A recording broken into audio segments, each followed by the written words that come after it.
Bismillahirrahmanirrahim. Assalamualaikum warahmatullahi wabarakatuh. Saya Syamsiah Masruroh dengan NIM 202111051 dari kelas S3B. Di sini saya akan melanjutkan materi dan menjelaskan mengenai karya-karya tafsir dan pemikiran tafsir Al-Quran oleh Muhammad Abid Al-Jabiri. Muhammad Abid Al-Jabiri atau biasa disebut dengan Al-Jabiri adalah seorang intelektual muslim kontemporer yang sangat disegani oleh banyak kalangan, terutama pada peminat khusus studi-studi keislaman. Beliau lahir di kota Fegi, Fekik, Maroko pada tahun 1936. Beliau hidup dan berkembang bersama dengan keluarga yang mendukung Partai Istiqlal, yaitu partai yang mendukung adanya kemerdekaan dan kesatuan negara Maroko, yang pada waktu itu masih berada dalam kolonial Perancis dan Spanyol. Beliau juga mulai mengenyam pendidikan formal di madrasah yang didirikan oleh gerakan kaum kemerdekaan, yaitu Madrasah Hurrah Al-Wataniyah. Hal ini dikarenakan orang tua beliau tidak mendukung paham kemerdekaan yang tidak sependapat dengannya. Beliau juga aktif di dunia politik nasional dan juga pernah bergabung dengan politikus ulung yang bernama Mehdi B. Barka. Hal ini berlangsung sebelum ia mulai bergelut di dunia akademisi, dan pada akhirnya di tengah-tengah kesibukannya di dunia politik, pada tahun 1959 beliau mulai belajar filsafat di Universitas Damaskus Syria. Setelah itu, beliau masuk di Universitas Rabat yang baru saja didirikan pada tahun 1967. Beliau juga menyelesaikan ujian negaranya, kemudian mengajar dan menjadi dosen di University of Muhammad Rabat. Pada masa muda Al-Jabiri, bangsa Arab sedang dalam kondisi pergulatan intelektual yang kuat dan juga sedang dalam goncangan permasalahan yang dimunculkan oleh kaum modernitas. Problem ini menjadikan para pemikir Arab bertindak elektis, yaitu mencoba menggabungkan dua hal positif dari keduanya. Dan Al-Jabiri sendiri termasuk ke dalam golongan elektis ini.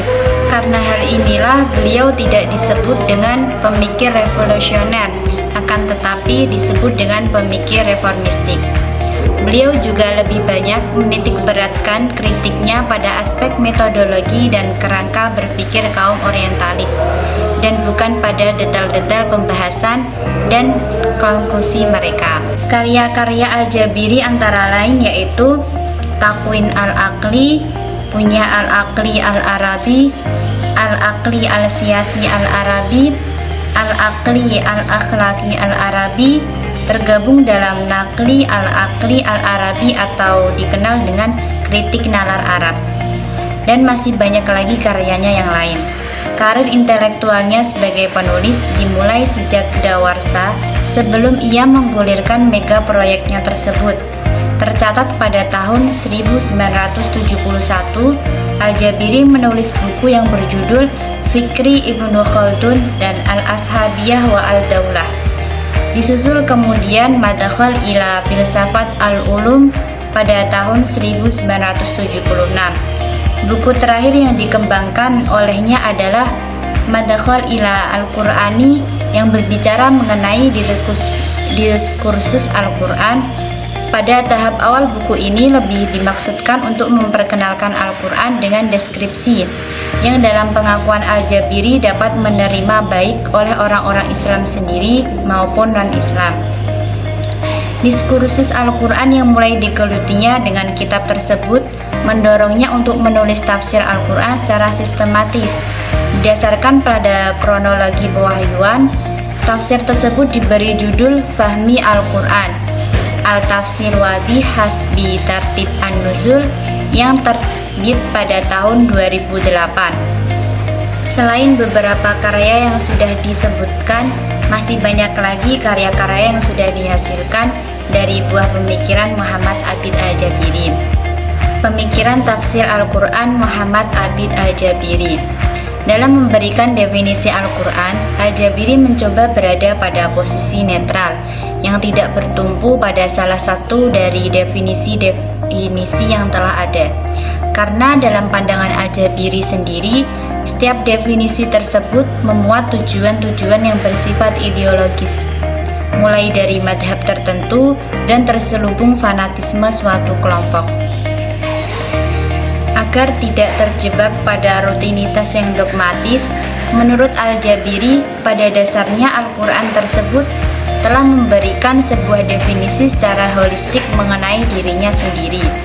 Definisi tersebut dijelaskan dalam Al-Quran surat Asy-Syu'ara ayat 192 sampai dengan 196. Definisi yang terungkap dari ayat-ayat tersebut setidaknya termuat dalam dua proporsi, yaitu proporsi historis yang ditunjukkan oleh ayat 194 dan proporsi historis yang ditunjukkan oleh ayat terakhir 196. Di antara kedua ayat tersebut nampak adanya persentuhan sisi eksternal Al-Quran dengan ruang waktu. Adapun yang terungkap dari ketiga ayat sebelumnya dapat melalui dari wahyu Allah perantara malaikat Jibril diturunkannya kepada Nabi Muhammad dan dengan bahasa Arab sebagai medium wahyu, dan juga wahyu tersebut merupakan wahyu yang juga disampaikan kepada Rasul terdahulu. Menurut Abid Al-Jabiri, bahasa merupakan hal penting dalam sebuah pemikiran. Bahasa bukan hanya sebagai alat berpikir, akan tetapi dari bahasa itulah pemikiran terbentuk. Bahasa tidak hanya membatasi pandangan-pandangan manusia tentang alam, tetapi juga telah menjadi pembatas dan membentuk garis-garis lengkap bagi setiap pemahaman manusia. Seperti dikatakannya, sebuah sistem bahasa bukan hanya sistem kosakata tetapi juga sistem gramatikal dan sistematikanya mempunyai pengaruh yang signifikan dalam cara pandang penuturannya terhadap dunia, termasuk cara menafsirkan dan menguraikannya, yang pada akhirnya juga mempengaruhi cara dan model berpikir. Wajar saja jika Al-Quran tersebut dalam kitab Al-Arabi Al-Mubin, di mana bagian-bagiannya menggunakan bahasa Arab, karena tidak mungkin Al-Quran diwahyukan kepada Nabi Muhammad diturunkan dengan bahasa selain bahasa Arab. Ini menunjukkan bahwa bahasa mengalami perkembangan yang tanpa sadar memberikan makna baru terhadap Al-Quran, sehingga sudah menjadi kewajiban untuk mengetahui realitas sosial kultural pada saat itu untuk mendapatkan makna hakiki dari teks Al-Quran itu sendiri. Metode dan praktik penafsiran Al-Jabiri dalam melakukan penafsiran adalah yang mana beliau mencantumkan dalam tafsirnya yang berjudul Fahmu Al-Quran Al-Hakim At-Tafsir Al-Wadih Hasbu Tartib An-Nuzul. Al-Jabiri menggunakan pola penulisan yang disesuaikan dengan urutan-urutannya suatu ayat atau suatu surat, atau yang lebih dikenal dengan istilah Tartib An-Nuzul.